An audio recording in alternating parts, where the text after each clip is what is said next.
It was a morning of 9th December of the year 2012.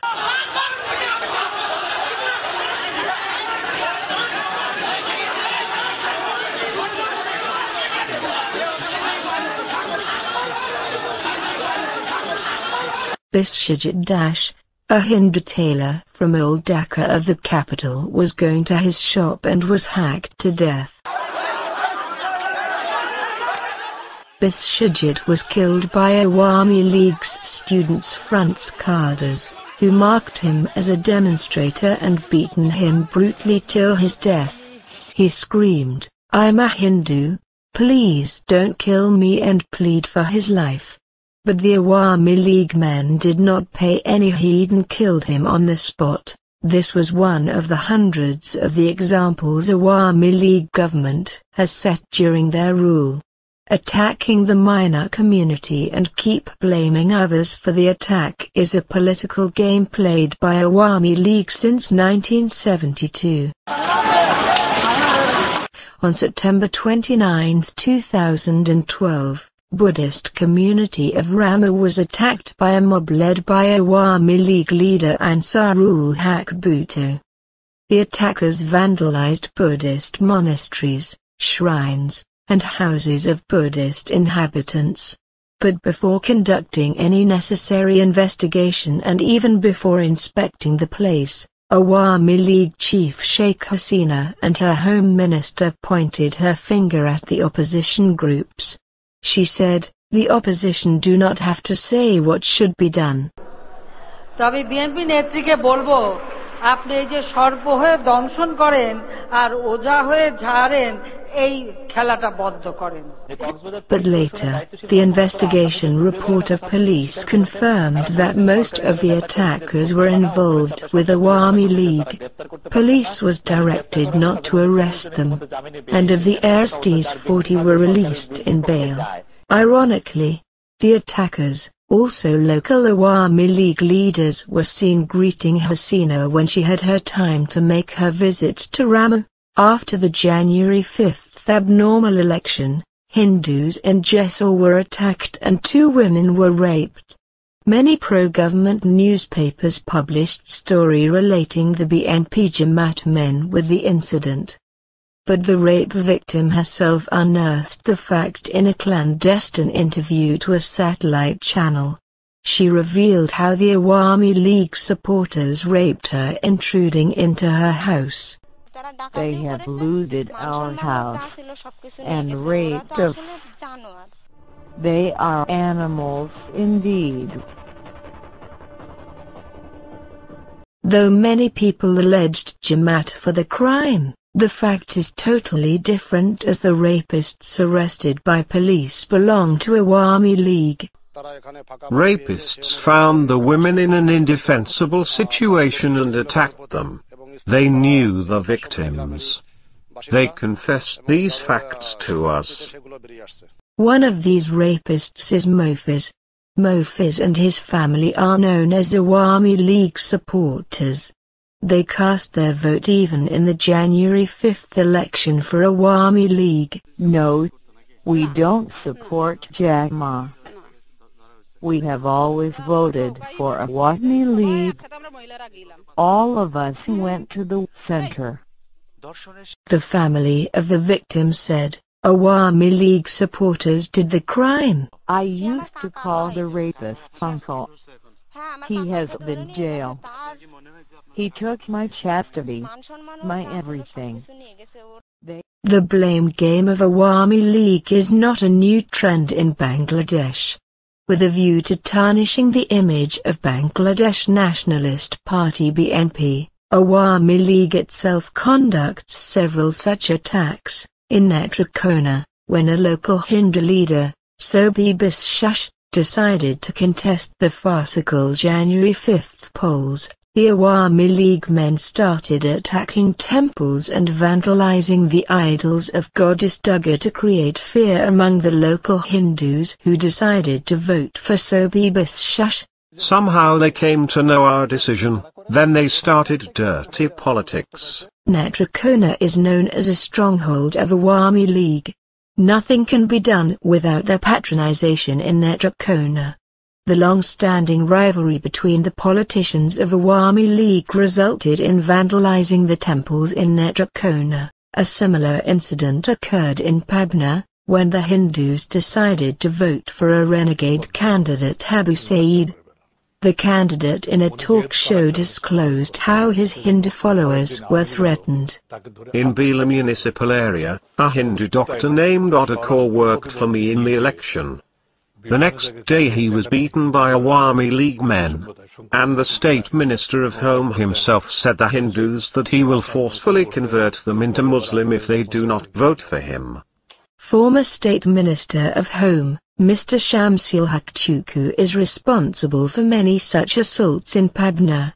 On November 2 last year, when a rich Hindu businessman refused to give extortion to the assailants, also known as the supporters of State Minister Tuku, he was attacked by Awami League goons. They vandalized his houses and temples. The National Human Rights Commission found the state minister guilty. Surprisingly, when Mr. Tuku went for a visit, the assailants were seen around his envoy. Those who did this are somehow involved with Awami League. Who were seen with the minister, those who have been identified, why they are not behind the bar. Similarly in Kushia, followers of Awami League leader Abdul Manan led by Ashok Khan assaulted Hindus of the district as they refused to join their rally. The houses of Kartik Ghosh, Modan Ghosh and Robi Ghosh were vandalized and looted by Awami League cadres. The victims unraveled the incident to journalists. They were all Awami League men. They were rallying that way and then attacked our house as my son did not join them. They intruded and looted everything. They tried to smash the door, then cut the fence and enter into our house and snatched everything we had.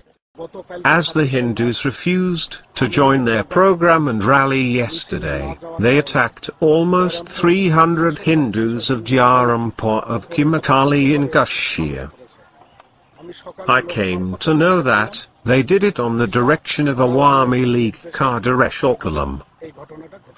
Awami League men attacked almost 300 Hindus in the area that night all on a sudden. In 2012, some Awami League men attacked the Shadhu traders' store of Shatkara.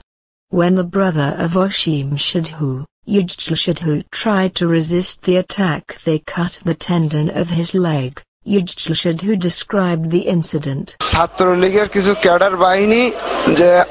The cadres of Awami League hacked me indiscriminately and looted the store of my brother.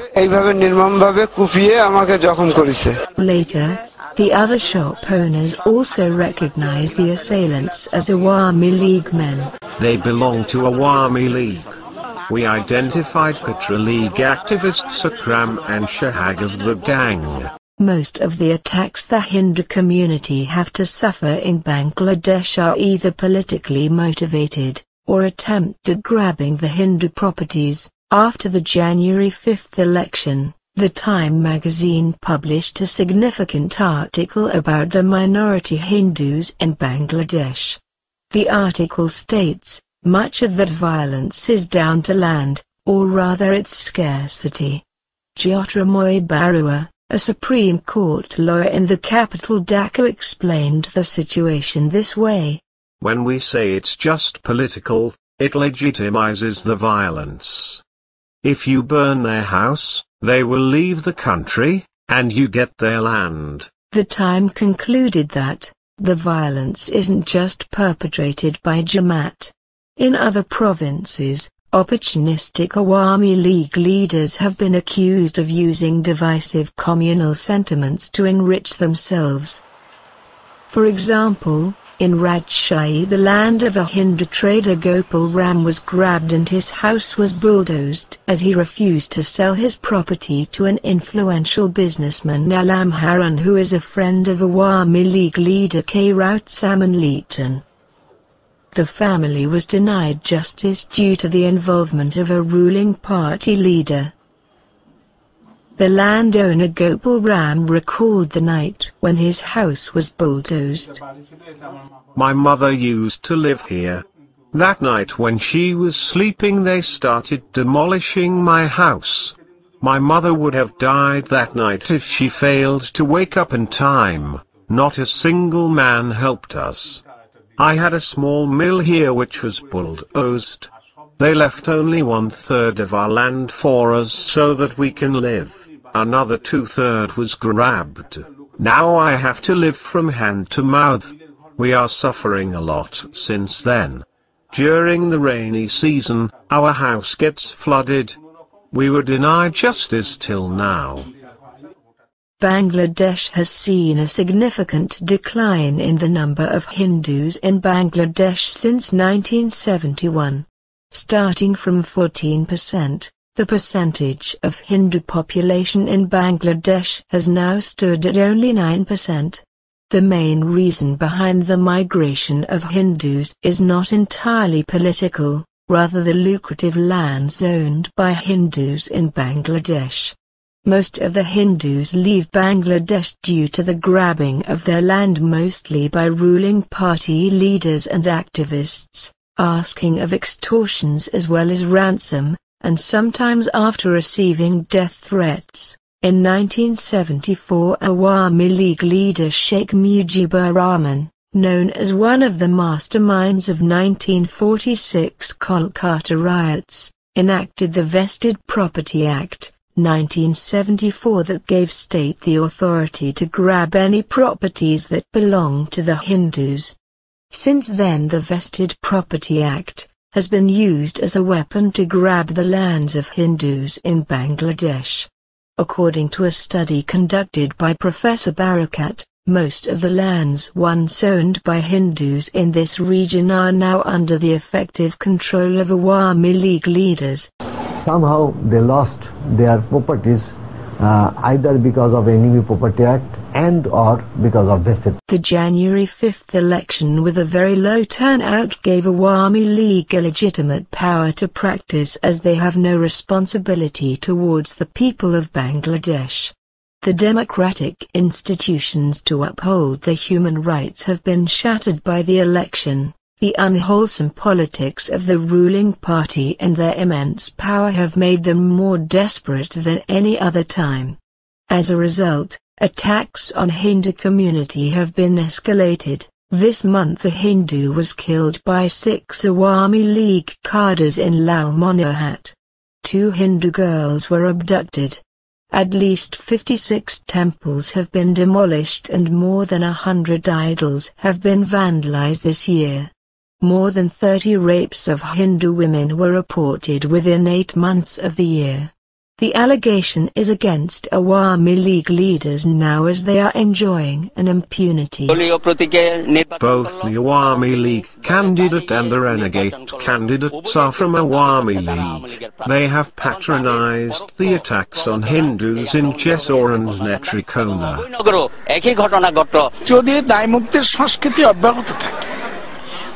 If the culture of impunity stays, in near future all the Hindus will be evicted from Bangladesh.